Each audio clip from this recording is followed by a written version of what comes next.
have a very special guest today, dear friend Oi Yee Choo, who is the Chief Commercial Officer of iSTOX. Oi Yee will spend some time introducing not only herself and the journey from the big bank to a fintech pioneer, but also share a lot about iSTOX.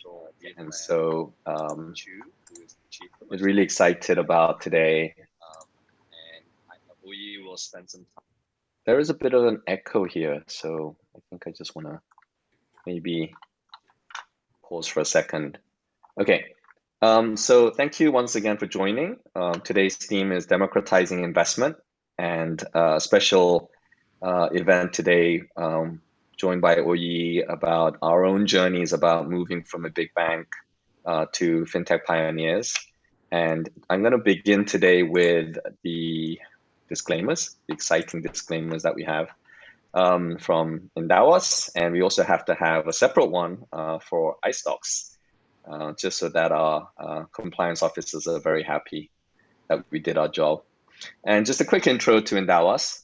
So Endowus was created to solve the biggest pain points that we saw in the area of wealth, and how the wealth industry is very misaligned in terms of giving advice, has a lot of high cost built into it, and there's a lack of access to appropriate, suitable products to people here in Singapore trying to invest their money. And it's interesting that Oi Yee and iSTOX is really trying to solve similar pain points that exist in the space. And so even more excited to have Oi Yee from iSTOX joining us. And my name is Sam Ree. I'm a chairman and chief investment officer in Endowus with about 26 years of experience in the institutional space. I was formerly with Morgan Stanley Investment Management as the CEO and CIO. And Endowus really is basically trying to help people invest better so they can live easier today and live better tomorrow, to and through retirement. And a quick plug for next week. My partners, Greg and also Sinting, will be presenting on an update for one of our relatively newly launched services and solutions, which is Endowus Cash Smart. With interest rates falling so rapidly and bank deposits giving you virtually nothing, Endowus launched a service solution called Cash Smart, which tries to help you solve for this problem of cash and making your cash work harder for you. So Endowus Cash Smart is a solution that tries to give you a return of about 1% safely or 2% with some risk. And Greg and Sinting will share how our Endowus Cash Smart portfolios have done and what to do in this new low interest rate environment. With that, really excited to really begin the webinar in earnest. Oi Yee, do you want to say hi to the crowd? Hi, everyone. Thank you for joining us. I think it's a great opportunity to be here with Sam, and we will, we'll gossip a little bit more about how I know Sam and actually, the team at Endowus. Wonderful, wonderful. Multiple connections. We were just saying how there's multiple connections between us. So I'm going to stop here for a bit, and we're going to dwell some time on this slide, because it's a very oversimplified journey of our own careers. So Oi Yee had multiple jobs in different areas, mostly in banking with large banks. Just before she joined iSTOX, obviously she was the head of investment banking at UBS here in Singapore and headed up the investment bank. And I was at Morgan Stanley Investment Management, where I was the CEO and CIO for the asset management part of the business across Asia. But we had a journey within the investment banking and banking space. And I was mostly in finance, but Oi Yee also had some stints in other areas of business. So maybe it would be a good time to just share about our journeys. And you can see in the chart that there is an overlap. So Morgan Stanley is our common denominator, where we spent some years together. And Oi Yee moved on to UBS, where she went from strength to strength before joining iSTOX. When did you join iSTOX, Oi Yee? I joined in January this year. That's right. So very recent. So yeah, I've been on that journey a little bit longer. But Oi Yee, maybe you can start with maybe sharing your career a little bit, and how your career progressed, so people get to know you a little bit better before we talk about that big jump to iSTOX. Sure. Thanks, Sam. As Sam mentioned, we had some overlap, but I really started my career not so long ago, maybe about 21 years, not as long as Sam, but I started in 1999. In those days, it was quite a lot of work around mergers and acquisitions, but also capital markets. But what was quite interesting was the shift of the work towards fundraising in capital markets in the early 2000s. In those days, real estate was not even a sector that existed in Asia. And when the REIT market started in Singapore, this was in about 2000. Japan and Singapore came out at the same time, and everybody was scrambling to find teams to, start the REIT market here in Singapore. So when I was at Citi, I was very fortunate. That was a team that we worked very closely with. And we established, we were the early establishers of the REIT market, and clearly that sustained the Singapore market for a long time. So over the years, I did a transition very shortly into a corporate, but came back into banking because banking was just very busy, and the market was super exciting. There were a lot of things going on. And I went to Morgan Stanley, and then at UBS, I saw a big shift during the time I was at UBS. There were a few things that evolved over those years that I was there. One was the rise of passive funds. That really took over the market by storm. I mean, one day you just woke up and passive was all the rage, and I think continues to be so today. The second thing that evolved in the last sort of 5 to 7 years was the evolution of the REIT market, and how more and more foreign portfolios were being listed in the Singapore market. And that saw a shift in the investor base to be more private bank focused and more individuals and retail focused. The third that I saw was the rise of the private markets. And this was obviously in tandem with the rise of unicorns, technology, growth companies. And increasingly, banks were trying to understand how to get into that space. And I think what was quite clear was that it is a very inefficient market. And, it was very dependent on the bank and the distribution channels, less of a public market where obviously that's a lot more open and accessible. So those, gave me quite a lot of things to think about, because we had to react in the way that we transacted or chose deals or distributed. And sort of in the middle of all that chaos, Sam and I, spent a lot of time, Sam was the one who introduced me to Fintech. And after sort of looking at the different Fintech space out there, it came to the realization that the Fintech ecosystem had evolved so rapidly in Singapore. And I could see traditional banks all starting to think about or incorporate that into their thinking and strategy. That it was something that was very interesting. So this is a precursor to the leap that there were many exciting things happening in the space. Blockchain's obviously one of them, but we can talk about all these other things. And therefore the curiosity became bigger and bigger. What's out there? What's going to change the world? Okay, so great. That's my precursor to iSTOX. So before we move on to iSTOX, let's go back to there's a lot of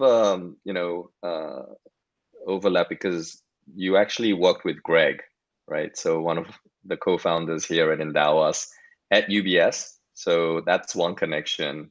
And I think you were saying that he sat just in front of you, right? At Yes, UBS? he sat, I had the luxury of an office in those days, and Greg was just right outside on his desk. And I was joking with Sam that I have now embraced open office concept. As a startup, you kind of have to. And I am now in my we don't have offices either, Oi Yee. No one does. Do you have any offices at iSTOX or no? No. Is it? No, right. Yeah, pretty much the same. Yes. And yeah, go ahead. So again, it's quite interesting, right? Because you think very differently. That shift from big bank to fintech is very interesting. The open space collaboration, which all the big banks are obviously pushing these days, right? Because they're trying to reduce real estate costs. But for fintechs and for startups, I think is very important because the open communication and the ability to sort of stay tight and close and react quickly is very important. So that has obviously a lot of consequences of shifting the way you think about offices. Mm. And it's interesting because I think Reed Hastings, the founder and CEO of Netflix, was commenting about working from home and how that he feels that it's actually just been very detrimental to the business, creating ideas, working together collaboratively. And I think maybe in the technology space, financial technology space, the tech team and the engineers maybe adapt much better and can do much, deal with this much better. But the business team and, you're a chief commercial officer, it is difficult, isn't it, to adjust to this new work from home environment? Yes, it is. I think there is an additional discipline of stand-ups daily. So the routine needs to then shift because you're on Zoom. And because obviously, not everybody is allowed back to the office at the same time. How do you respond to that? How do you Yeah. respond to, I think meeting clients are okay, it's getting a bit better now. But, we need to all sort of shift the way we think about work. I think the good thing is for both our businesses is we're very much online. So, I think it makes it a little bit simpler for us to execute some of these shifts and strategies. Right. Just going back to your earlier career, we were talking earlier about how you used to be at Smith Barney, and then you went to Citi, and then you went to Morgan Stanley. And right now, Smith Barney, which used to be at Citi, is now at Morgan Stanley. But you didn't move because of that. But any thoughts about how that strategy worked out? And then, to be honest with you, it actually was Vikram Pandit, who is an ex-Morgan Stanley guy, who went to Citi and then sold the wealth management Smith Barney business to Morgan Stanley. And that's what really enabled Morgan Stanley over the past, 15 years to become the successful company that it is, because wealth management has just grown one way. And so in hindsight, it's been a disappointing, outcome for Citi, but a wonderful outcome for Morgan Stanley. And you were there through the thick of all of that, right? And you were saying how Yeah. Smith Barney was actually an excellent team, right? Yes, I was I when I joined Solomon Smith Barney, it was already, I think, acquired by Citi. So, it took a few years to merge the brands and to restructure the teams because there was almost duplicate teams across wealth management and corporate finance and investment banking. So that took time to really bring the teams together. And Smith Barney, and part of the reason why Citi was actually, when we started building the REIT franchise, was very successful was because Smith Barney had a very powerful distribution model. So both institutional and wealth, it did very well in certain sort of target markets. When that was sold, obviously they collapsed it within the Citi Gold. They split it between Citi Gold and Citi Private Bank. And so a lot of the good people, I think a lot of the strong Smith Barney guys eventually ended up outside of Singapore, right? So I would say, I mean, Citi remains a very strong bank. I think that I see some of the Smith Barney ex-colleagues and I sort of feel that, oh, okay, what a waste. But so Yeah, Morgan Stanley obviously gained that. So when I moved over to Morgan Stanley, obviously that was the benefit of moving to Morgan Stanley. absolutely. One of the things that we also discussed was how the traditional banks have not really um, been able to respond as quickly and as efficiently to the changes in the landscape, especially with regards to the adoption of technology and embracing new business models. And both Endowus and iSTOX espouses a new way of doing things. For Endowus, it's much more traditional wealth. iSTOX is about really innovating at the cutting edge of trying to think about new ways of transacting and dealing and investing. And so, what do you think is, some of the challenges that exist in these traditional banks? I mean, things that prevent them from making that change. And, one of the things that I did want to put you on the spot is because Endowus loves to bash traditional banks and private banks included. And we always bash DBS and UBS a lot because they're just easy to pronounce. And you were at one of them. So what are your thoughts? Just share your thoughts that officially you can on a recorded live webinar.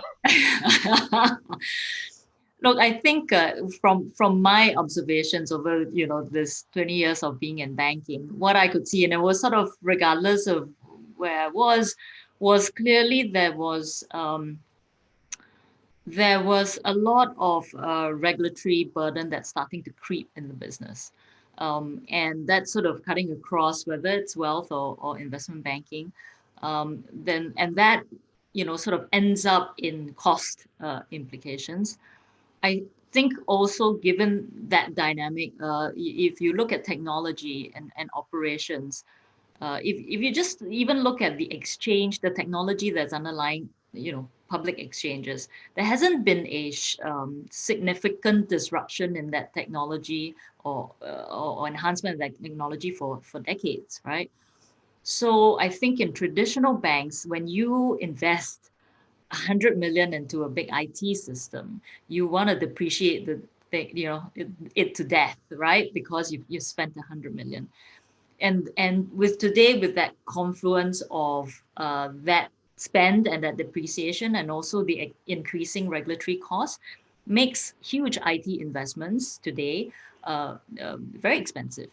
And so I think there is so traditional banks have increased their cost, and therefore the ability to then tailor solutions for clients have changed, have become very expensive.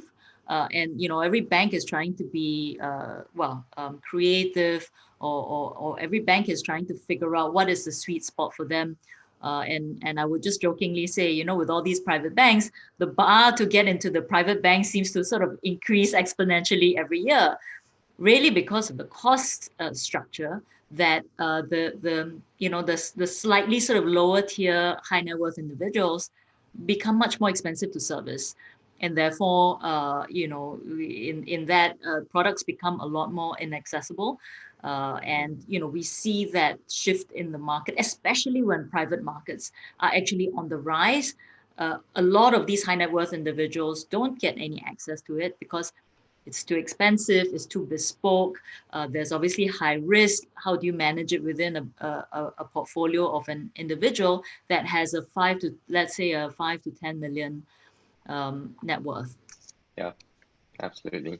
And the private banking threshold is moved up from 1 million, 2 million to 5 to 10 to now 25 or something ridiculous, right? Yes. So Yes. it keeps going up, I guess. The cost base is really high, but also I think traditionally how the private banks have made money is not through really advice, but selling products or pushing leverage, or different ways to generate higher fees. And it's a very, very profitable business doing it that way. And so I think the inertia exists for them not to change because that's just the way they've been doing it and it's been successful. And in a way, I think there's a lack of education from the consumer side who are happy with their, mooncakes and their rides to the airports and the Michelin-starred lunches. And, they don't realize fully that they're paying for all of that as well. So I think there has to be a mind shift, both on the demand side from consumers and investors, but also on the supply side. There needs to be further changes that hopefully companies like iSTOX and Endowus can bring. And I think there is a space for that, but I think increasingly consumers are getting more sophisticated. They are getting more educated. They are thinking about making their own choices. So I think it's about the lack of options. And, I think that's what we aspire to do, right, is to provide those options so that education becomes a part of the process. Absolutely. So you're not possibly reliant on just one advisor. You are reliant sort of on a platform of, how people do things or how people think of investments. And I think that is slowly but surely starting to expand in certainly the US and here as well. We see investors who want to make their own choice and are finding opportunities through either Endowus on your side to our side, which is the private markets. Yeah. And it's surprising how many private banking clients have come to us and have said, shared their frustrations and their kind of pain points, and how, Endowus on the public side and iSTOX on the private side could help solve those kind of problems, day to day for these type of client base. So I'm just going to go back to the slides, and maybe we can touch upon your jump from traditional to the new world of fintech. You don't have to say you were inspired by me or you. So iStocks was a very interesting opportunity. Part of that is, as you think about, as you sort of spend enough time in a certain sector, in a certain space or a certain sector, I was intellectually curious enough to think, what could that 20 years of capital markets experience, how do I use that? How do I think about, converging that with a fintech? I mean, I think a lot of it is about, as you get older, I mean, I'm quite old, but as you get older, you It's want to okay. think, You're younger than me, Oi Yee, so you can get away with. but it's also about, impact. How do you take your 20 years of experience and make Yeah. impact? And it could be an impact to the company because, because it's a startup, it needs somebody with that kind of that 20 years to say, well, what could you do to change that or impact that what we've been doing, the way we've been doing things for the last, decades. It could be Yeah. impact to, for example, how does the Singapore capital market scene need to change, right? As a Yes. starting point for how does Asia or global, where are those shifts and how does each company make an impact or not? And of course, when you take that leap, it comes with risk. And therefore, every choice, there is a, calculated or risk calculation. Hmm. Uh, I was quite fortunate when I met iStocks that they had already SGX and Heliconia involved. And obviously, given my past experience with SGX, obviously the folks there very well. I have a huge amount of respect for what they're trying to do in for the Singapore capital markets. And it was a very fascinating intellectual discussion about how I could sort of be value added to a startup like iStocks and work very closely with the different stakeholders to really expand the scope of what iStocks could do. So that was it took me a while to sort of get over the, how do I, jump out from a comfortable office with a view of Marina Bay, and to really, really sort of huddle in, a little sort of open space desk and get things going and Business work with very, very travel, different people. business travel, five-star hotels, expense card. We don't miss any of that. No, we would never want to go back to that. No, But there's no, no travel anyway, or you first of all. That's the saving exactly, grace. exactly. And also, I think really I do, honor and respect what you said about wanting to do more. I think within a large organization like Morgan Stanley or UBS, you are, even if you go right to the top and you're an MD, you're a CEO of the region, whatever you want to call yourself, you are just a cog in the overall system. And both companies, Morgan Stanley is headquartered in the US, UBS in Switzerland, and Asia is a relatively small outpost, and Singapore as well. So I think it's sometimes very frustrating working with these companies when they don't understand the local nuances and the opportunities that exist in this region. So that was part of the frustration. But also, as you said, if you go beyond 20 years, I think we've achieved and done a lot of the things that we wanted to do at these organizations. And I know, just want to share with the audience that Oi Yee does a lot of wonderful work with schools and charities and organizations where she gives back on a daily basis, and that's really important to her. And those values, I think, are really important. And those are the type of people, I think, who are value driven, who are coming out of the big banks and trying to make a difference in this world of financial technology, because it's much needed. I think that's the most important thing that's driving us. So, kudos to you, Oi Yee, for making that jump, and really glad to have you Thank you. join us on this side of the fence, doing wonderful work. So with that, I'm gonna maybe shift gears a little bit and go to some of our slides that we prepared. And I'm gonna start with a very brief overview on fintech, financial technology, for those of you who are less familiar with this space.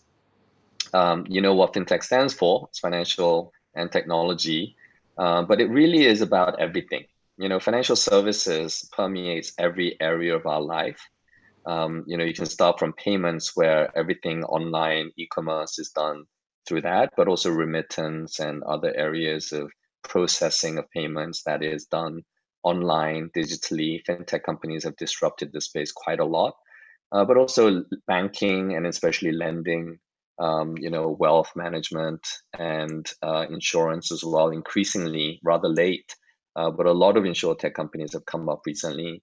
One area that I think is still a little bit behind, and has a lot of potential, is capital markets. How we can disrupt investment banking business, for example, which is very, very traditional still and relationship driven, SMBs and real estate. So this is a CB Insights kind of chart.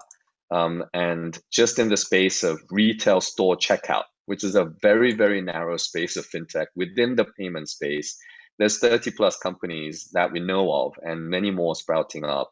And it's the same for example, automated banking.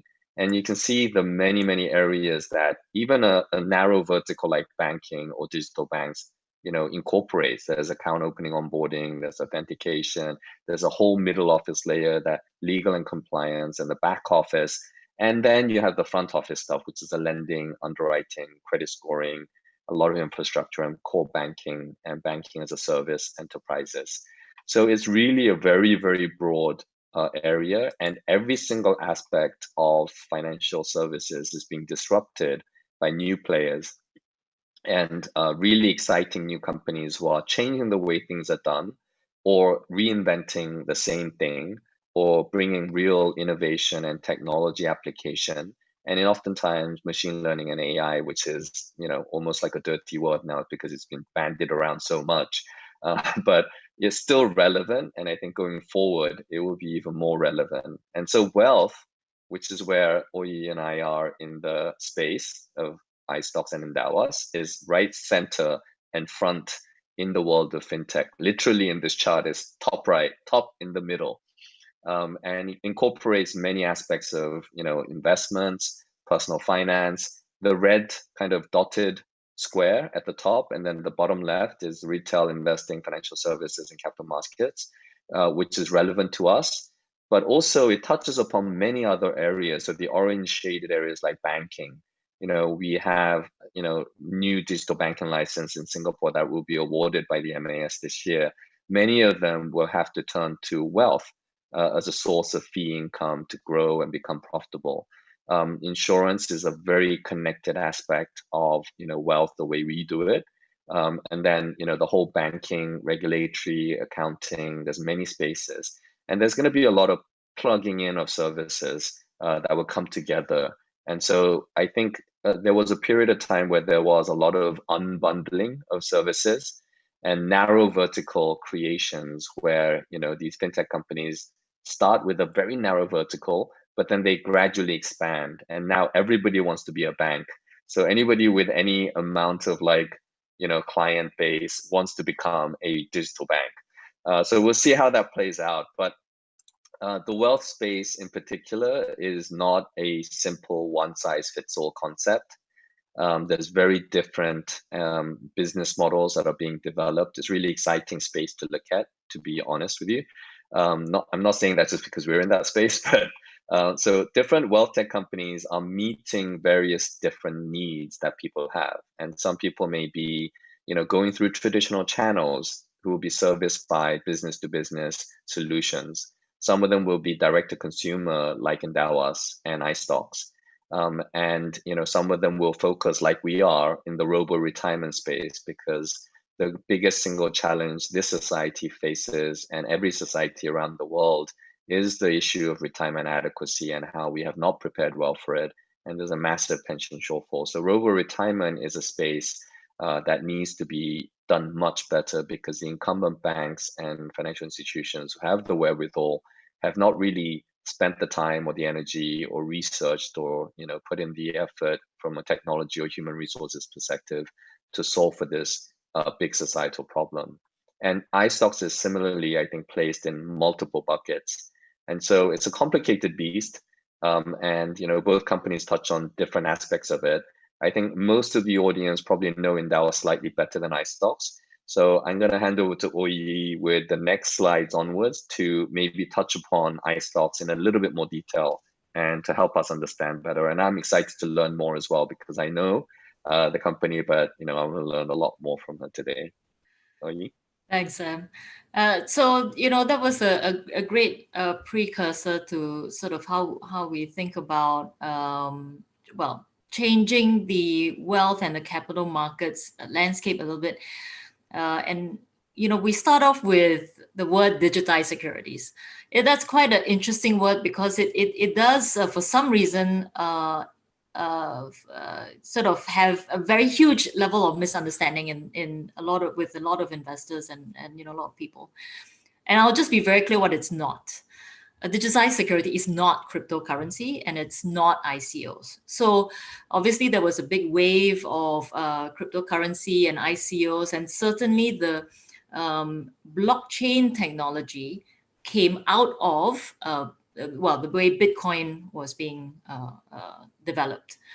And so, but blockchain by itself, the technology itself is not cryptocurrency, okay? And blockchain itself, it is the way that we think about a very highly sophisticated ledger. And I'll come to that in a bit. So what is digitized securities? It is, and I know we kind of talk about SFA and all that kind of cool stuff. In reality, if you think about today on, let's say, any exchange, SGX, NASDAQ, NYSE, these are already scriptless, right? So to some extent, they are already sort of electronic. Digitized securities are probably just the slightly more technologically enhanced version of a scriptless share. And basically under Singapore, it is whatever is digitized. So the bond is digitized or equity is digitized. It actually is the same as if it were the underlying. So it's just a electronic version of a share or a bond or a fund unit, or so it is actually underlying it is very traditional. Underlying it is the traditional way, and I would say an example of this would be, for example, the digital bond that SGX just launched. They launched recently. It was the first that they were working on this project for a long time. Olam worked with them to issue the first digital bond, where they actually use a distributed ledger technology, or well, we now call it digital ledger distributed ledger technology, and issue a bond on that basis. And it really is just the ledger is electronic. Instead of 20 people at the back room sort of keying in who the investors are and how do you settle, it was really done online and digitized and using smart contracts. Next slide, Sam.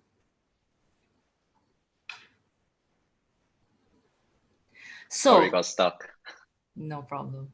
MAS is very ahead of the game, and that is a very interesting dynamic, right? I mean, Singapore, I think, took a while to sort of warm up on the fintech game, but when they do, they really get there. So MAS is actually one of the earliest regulators thinking about digitization of securities.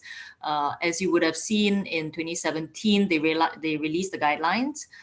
In 2018, they started Project Ubin, which is talking about digitization, and we were actually mentioned in that study. Again, a lot of the tokenization and digitization are all sort of within MAS's review framework. And in fact, in April 2020, IRAS actually released a parallel guideline for income tax treatment of digital tokens, which is basically saying that if the digital security is a security, it would be taxed the same way, right? and that it is sort of a seamless approach. And of course, the most recently in August 2020, SGX did their first digital bond in conjunction with HSBC and Temasek, and that is a fabulous, I think, sort of transition and thinking about using distributed ledger technology to get more efficient and really sort of move ourselves on the fintech space. Next slide, please.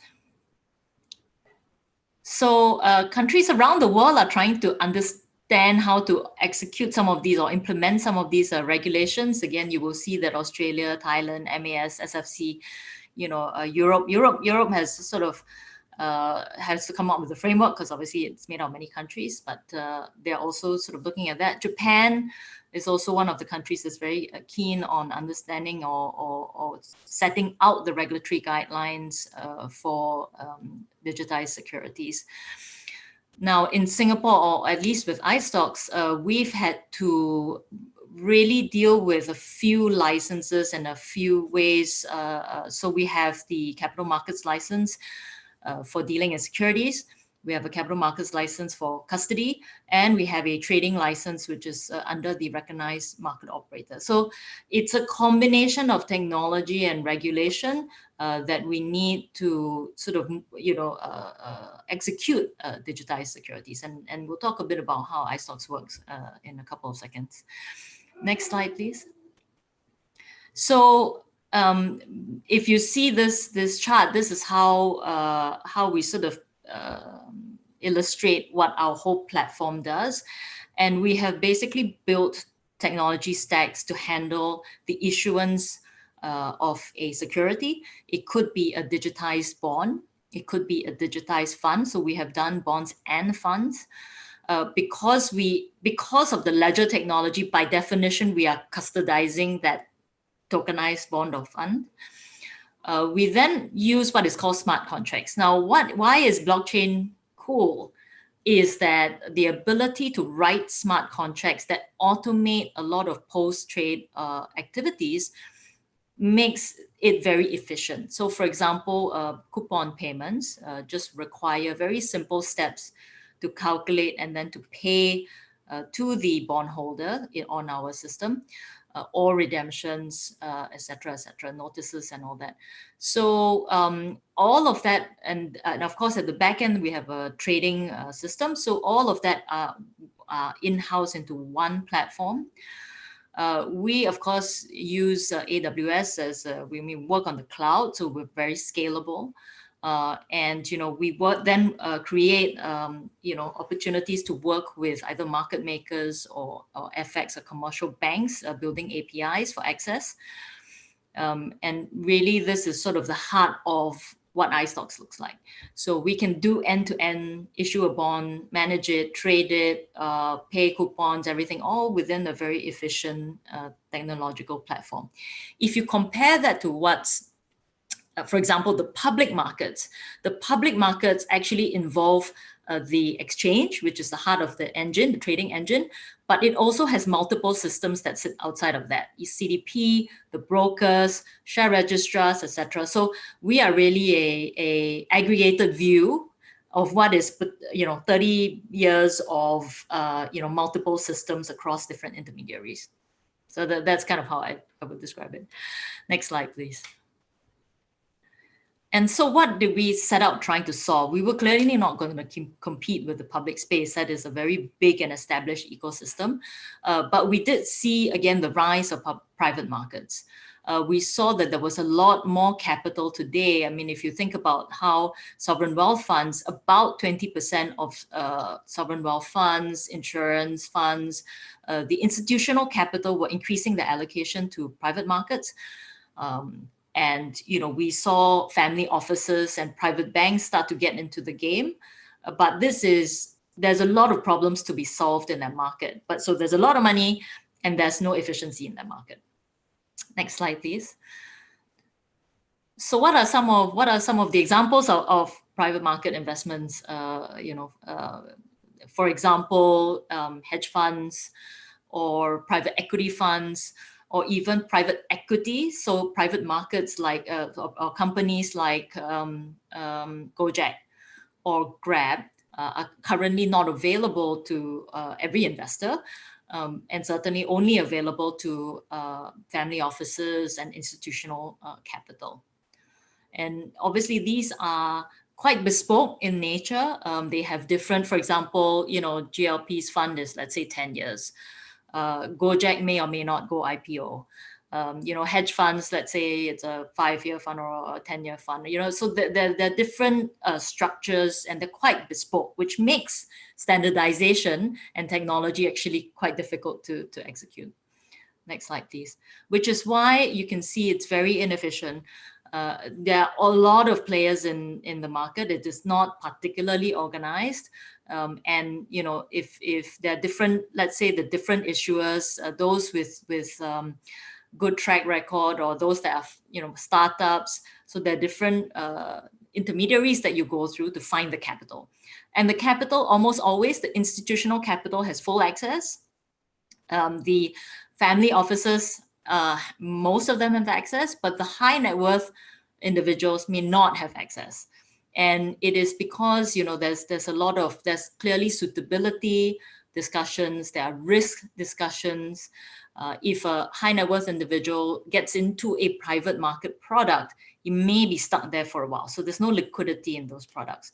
So for that by itself, it's limited the opportunities for high net worth to really participate in these interesting projects.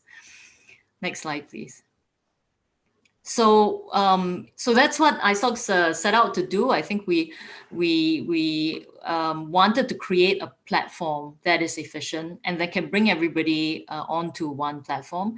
And so we are open. We're trying to sort of work with everyone to make this available, or make these inaccessible products available or accessible to, at the heart of it, high net worth. But obviously, as we grow our platform and grow our complexity, private banks or external asset managers is also, clients that we want to sort of work quite closely with.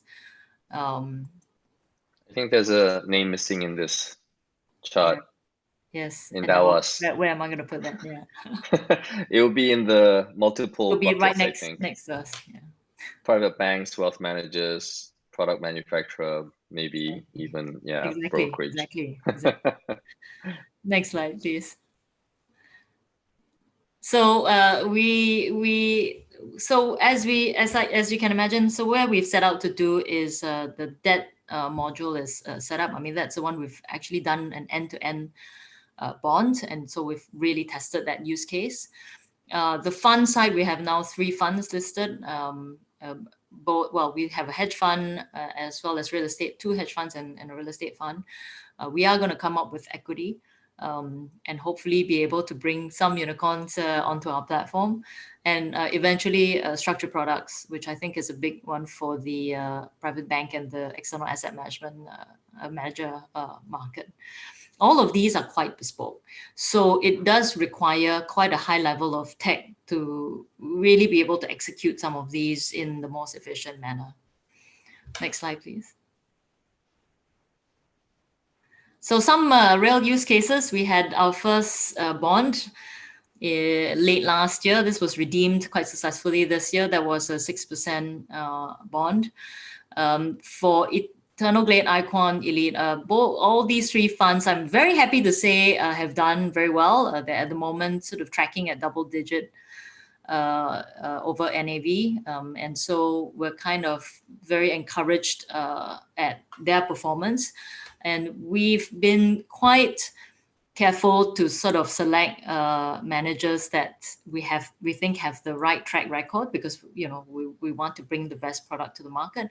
We actually have an independent listing committee. So at the iSTOX level, we obviously make sure that we review some of these funds or bonds or equity, and ensure that they are at the right sort of quality that we distribute to our investors. But we actually also have an independent listing committee who are made up of very, very seasoned, individuals like, Sutat from SGX. We have Kim Leng, ex-MAS, Laiman, who's ex-CIMB CEO, Nels, who used to run securities at SGX, and we have Andrew Low, who's ex-head of corporate banking at Barclays. So they help us be the sane voice and making sure they sort of give the advice around whether it's disclosure or whether it's structure, etc. We're very grateful for that. Next slide, please. I think that's it. Oh, that's it. Yeah. Good stuff. There's a lot of reading material out there. We've had a university, professor have us as a case study. I'll send you those links in case anybody wants to read up on.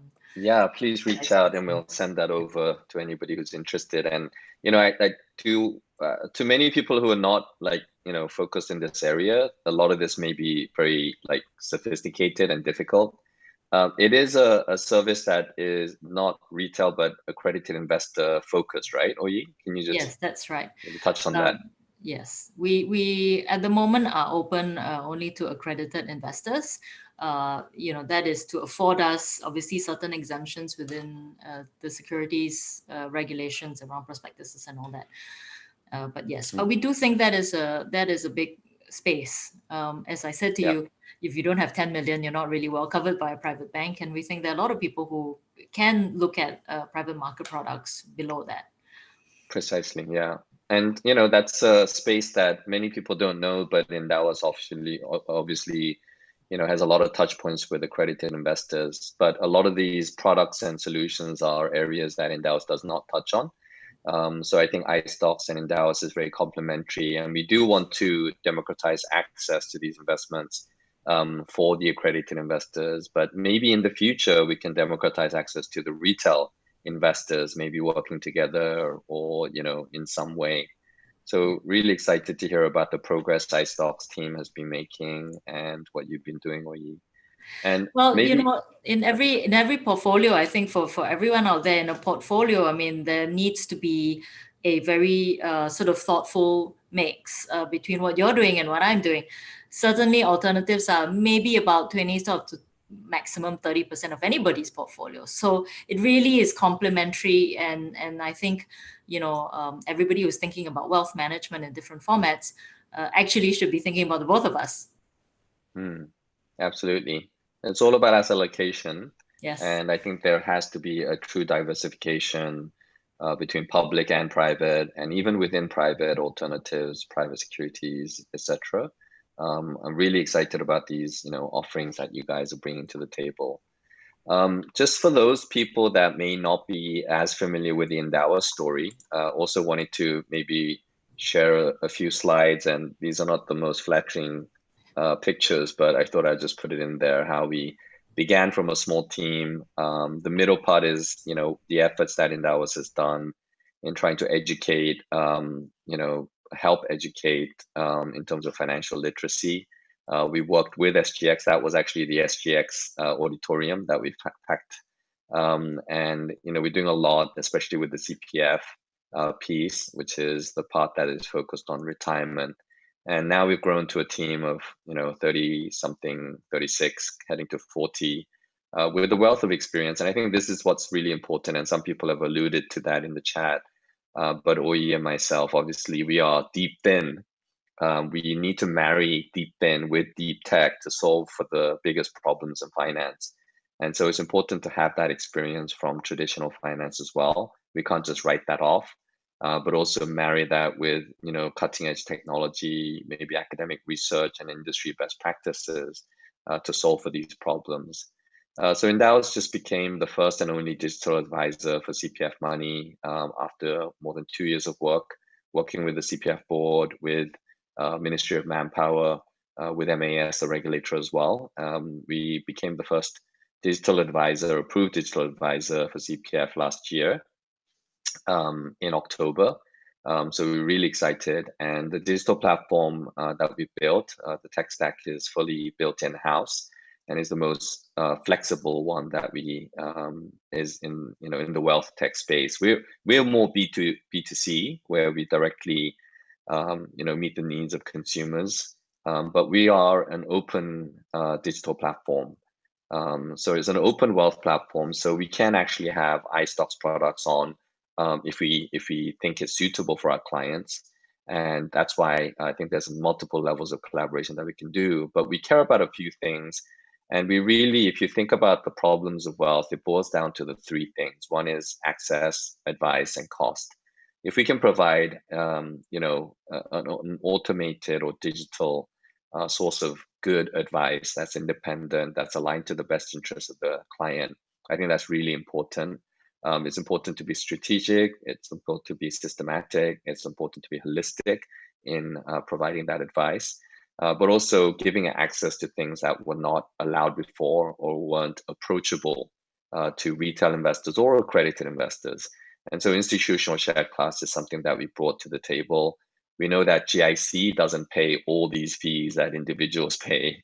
And so we thought about how can we bring, institutional investing to the average individual in Singapore. And we really work with fund managers and product developers and solution providers. And we want to be an agnostic platform and an open wealth platform. And we can actually serve anybody here in Singapore. I think Lena just put up a question about, are you able to service overseas investors?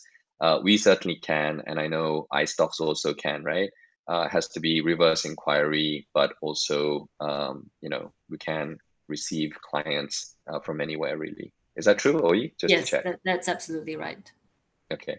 And so this is what we're about. And it's the only digital wealth platform where you can actually invest your CPF piece, your SRS piece, and your cash savings, which is the three major sources of savings and wealth here in Singapore for an individual, and work together holistically towards working towards a goal like retirement. So that's what Endowus is doing, and we're helping you to focus on what you can control as an investor. So we want you to not focus on the things that you cannot control, the economy, what happens to the markets after COVID, the stock market, how the short-term movements, what Tesla is going to do tomorrow. These are things that are completely out of our control. It's not something that we can predict.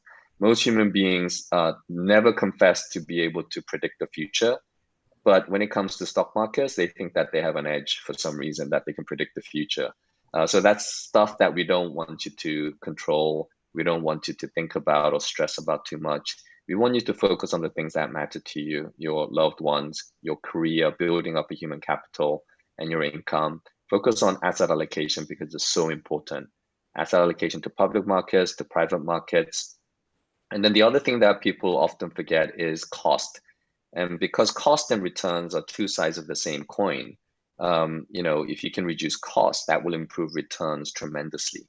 So Endowus has reduced cost at every layer by almost a third to half for any product, whether it's a PIMCO income bond fund, where we give you access to institutional funds, which are 1/3 the cost of a retail fund through a traditional private bank or a banking channel. Or any other equities or CPF passive investing product. What we help you to control is also your behavior, because it's really important for you to have a financial plan and plan for the long term and stick to it and invest for the long term. And so Endowus helps you keep control by giving you independent advice that's aligned to your best interest. The supreme ethic of financial services is fiduciary duty, which is working in the best interest of our clients. And that's what iSTOX and Endowus stand for. So we really are about value-driven businesses, and we're lowering cost at every level and giving you access that you didn't have before. So in the world of Endowus, your goals are precisely defined. You have a process for achieving your goals, and you have access to the experts and strategies and products to achieve those goals.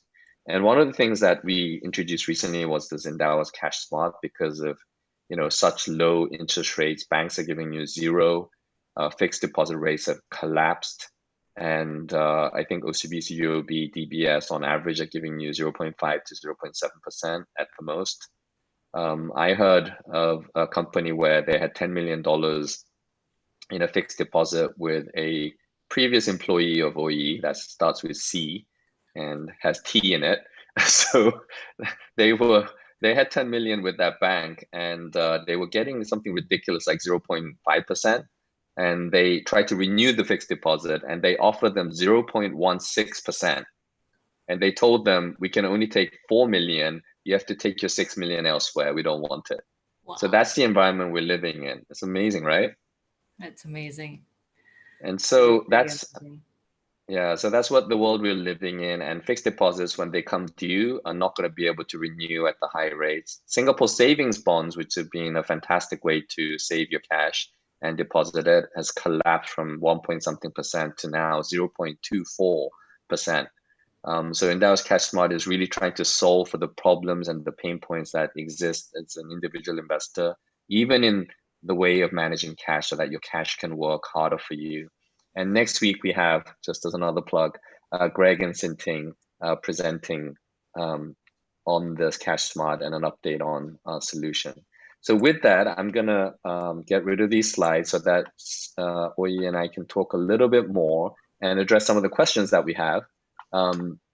So there's been a lot of questions about, the transition that we've made from from traditional banks to fintech. So Wang Sheng asked a question about Sam or Yi, thanks for sharing. Will you be able to share what challenges you have encountered after you move from traditional banks to fintech? It takes a lot of courage to move into a startup environment. What were your fundamental motivations? And also, I think Alex was encouraging us. It's really encouraging to see the top brass in big banks taking the leap and joining the hustlers in the trenches as we fight for change in the finance industry plagued with long-standing problems. Maybe we should address that question first about how, what are some of the challenges that you faced and, what has been exciting about that transition? We talked about it briefly, but maybe touch on it for those who joined late. Yeah, in a large organization, as you can imagine, and part of the cost discussion, there is a team for everything, right? There is a team for PR, there's a team for digital marketing, there is a team for, there's a big team. And, when, let's say, when we're looking at a transaction, I kind of take the thing and sort of throw it behind, and there'll be 10 people that will catch it. And all sorts of, the machinery is in place, it works efficiently. But the problem there is it's so sort of big and established that if you were to challenge something, right? If you ask the question, but why does it happen this way? Sometimes the answer is very strange or not very logical, but it is years and years of either of a company building its own infrastructure, or the industry has just come to some practice that you kind of like, well, but why is that? And the more that you ask why is that, then the more you think, well, what's going to disrupt a lot of that, right? I mean, for example, in SGX, there's T+2 settlement. Well, today can we do T+0, which is what we're doing today. So that the difference there, therefore, the flip side of that in a startup, therefore, is that none of that exists. So to create the right teams that can understand, not be too wedded in old school, but creative in new solutions, I think that is the biggest challenge for any startup, or anybody joining a startup the mind must be sort of thinking, okay, you know what, I'm just gonna like really jump into something that's new and therefore potentially messy, but that is the opportunity to shape the company and what we're trying to do. Again, because we are no, I mean, I won't say disrupting, right? I mean, obviously we sort of come with the mentality that will save the world. Changing the mindset of traditional players will take a long time. So a lot of that is going to have to come with patience. A lot of that is going to have to come with being very guided by your vision and what you want to do, and keep chipping it away at what would be the weak spots, and try and create a space for yourself. So that's kind of. Are you working with traditional players at either end or having to work with them? And is that being a hindrance to progress for iSTOX? I think that we run parallel tracks here. We certainly have a path for B2C acquisition of investors directly. Of course, it'd be great if we can sort of quickly scale up the B2B part of that. And I think there are a lot of people who are willing to listen, because to work with a platform is very different, right? I mean, we're very open. We look forward to working with a lot of partners, but even if the business people want to work with us, there's oftentimes that layer of the legal or somebody on the board, or somebody who has still some reservations about working with a younger company. But I think Singapore and the way that Singapore is positioning fintechs and giving the support a lot of the fintechs need will help to change that. I think the mindset is changing quite fast, so you kind of need to be there when that happens. Yeah, absolutely. I think that Endowus also works with a lot of traditional players on either end. So we're in the middle as a platform, but we work obviously with UOB Kay Hian, who's the largest broker domestically. We also work with products and solution providers who are traditional fund managers. And so, it sometimes is surprising how we don't think out of the box. You mentioned the T+2 going to T0. It's such a simple concept, right? How can we, in this day and age, wait 2 days for settlement when everything in the world is happening live and Netflix is on demand? So why can we not have on-demand settlement, on-demand transactions? And so that's a basic, simple thing that I think we can work towards. There's a lot of things that remain. I think there's a lot of inertia because this is how we've done it. And people are not thinking out of the box, and that's where I think a lot of these companies like iSTOX and Endowus is really pushing the envelope and trying to think about new ways of doing things. Why can't we access institutional share class for individual investors? It's actually possible. Yes.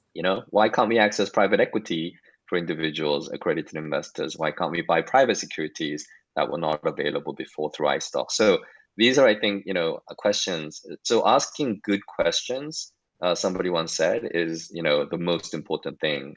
And in this, in the traditional banking space, I think oftentimes because we've been trained a certain way and people have done it a certain way, people stop asking questions.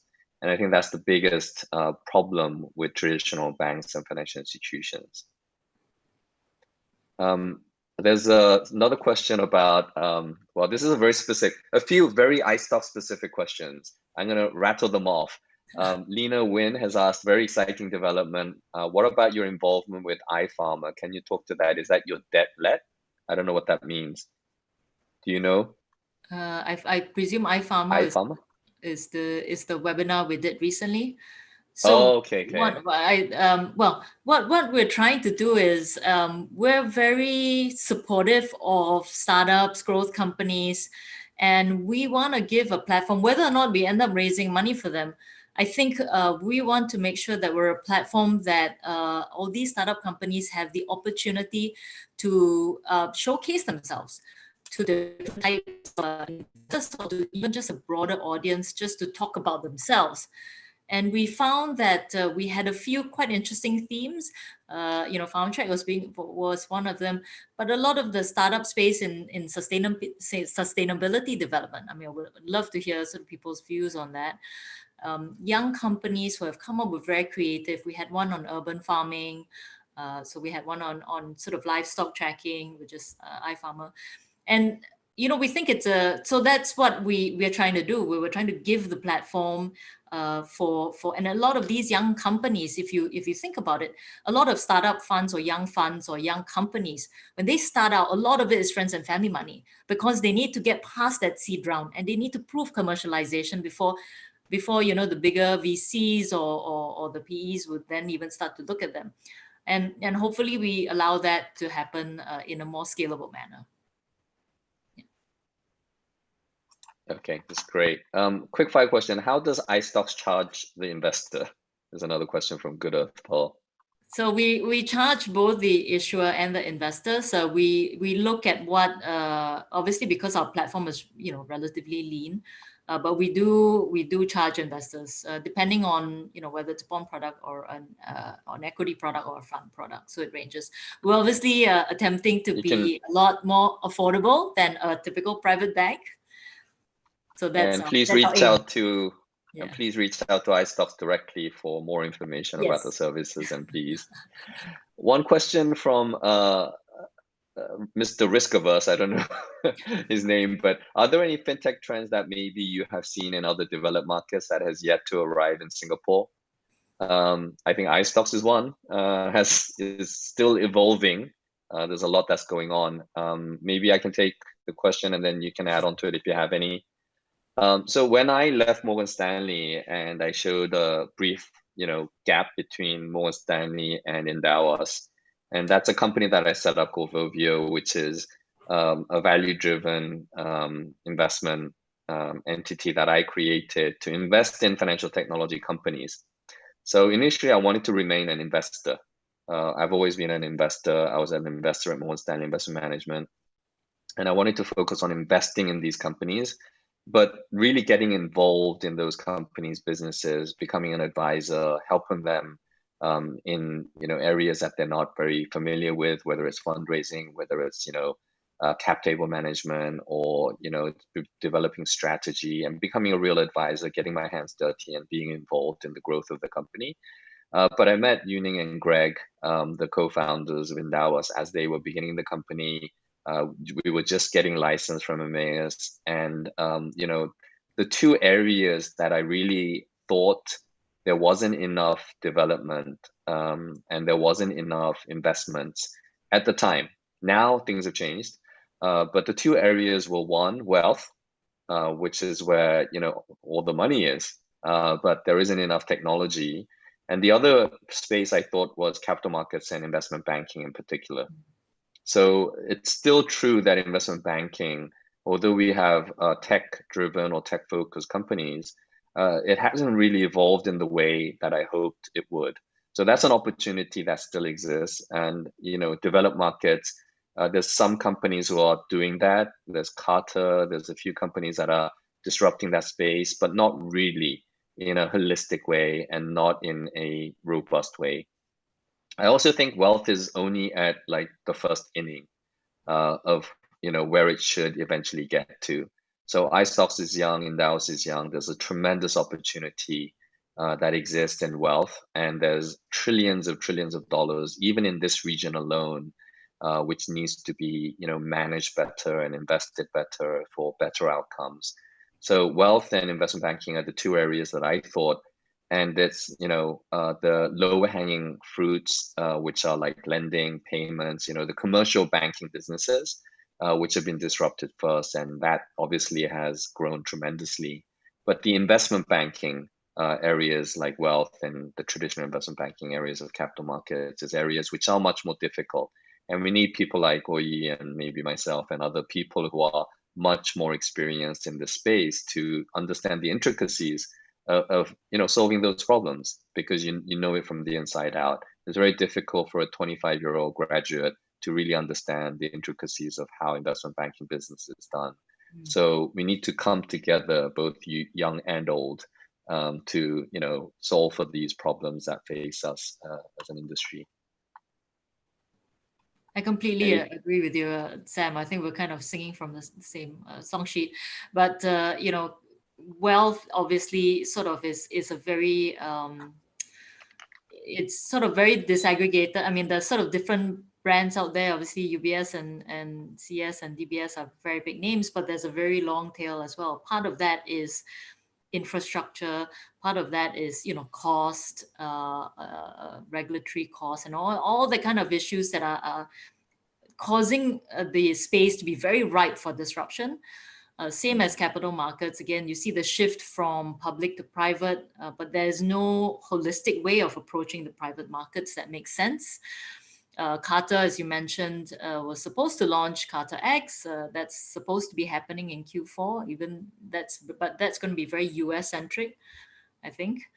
And there are a few others who are attempting to do so, and also sort of it's still not fully organized yet. So there is definitely space for both spaces of the investment banking, private capital markets, as well as wealth management, to really take sort of big steps in disrupting traditional ways of doing things.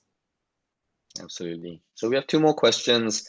Charlie and Good Earth are asking, what are your views on moving the target audience from AIs to the general public or even emerging affluent classes? Is regulation the main hurdle to cross? And Good Earth is asking, it's MAS and regulatory issues. Who will be the custodian of fund invested with iSTOX, since this is MAS sandbox? Okay, this is a more very technical question, but maybe you can answer very briefly that, and then we can touch upon the regulatory landscape and Well, talk about the retail, right? And sort of expanding this to retail. I think We would love to go and we would love to expand to retail. I think obviously when our mission is about making it accessible. I mean, just stopping at accredited investors sounds a bit a bit sort of shortchanging the mission, right? But retail requires a lot of work, requires a different license. It requires a lot more disclosures, and when we start going down that route, we must be sort of have a very strong plan ahead, because that ends up accumulating in costs of bringing that product to retail, and then it might sort of backfire, right? Because it then becomes more expensive to do so than what we originally set out to do. So we would love to. We have sort of some thinking around it. We're not, obviously we sort of want to conquer the accredited investor market and then expand from there. So that's the first. Again, it's sort of regulatory. Hopefully MAS also sort of moves regulations in a favorable manner. I don't so that they can also be sort of part of that change. What was the second question? Second one was about the custodian of funds invested in iSTOX. So we custodize the tokenized funds because we have the custody. Yeah, that's right. So I think one thing that we need to touch upon is, this overall regulatory framework. These are standard regulations that exist in global markets. Singapore and the MAS have global standards that we need to meet.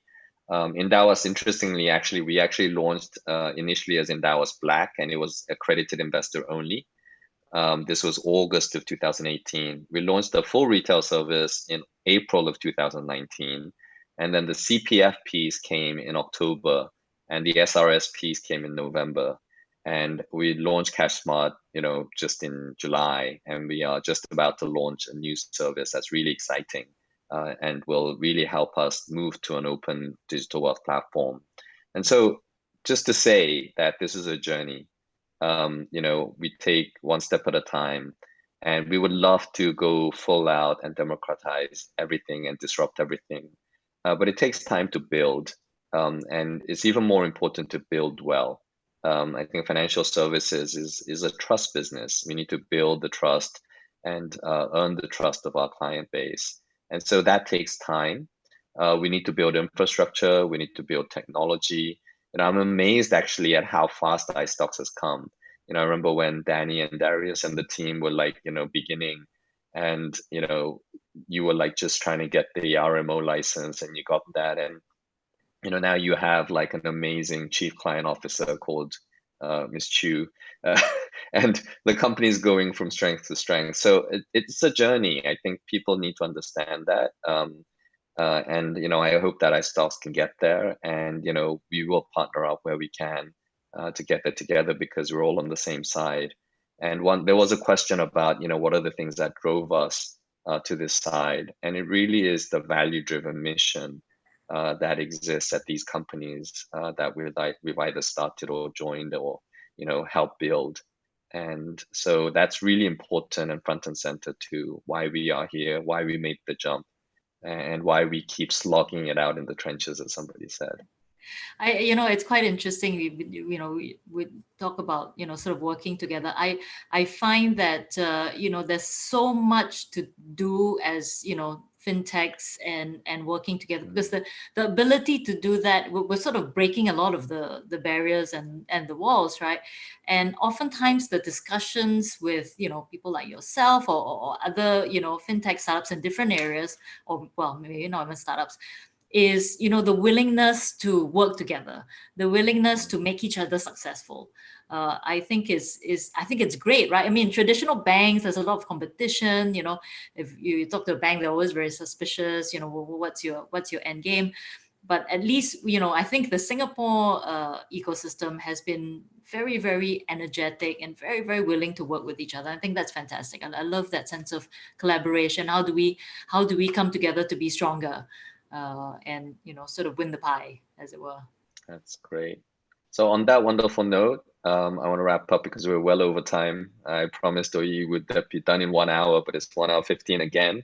Thank you for your wonderful questions to the audience. Thank you so much for joining us on a midweek evening. And I want to send a special thank you to Oi Yee and the iSTOX team for preparing and joining us here today. Thank you, Oi Yee. Thank you, Sam. Okay. Have a wonderful evening, everybody. Good night.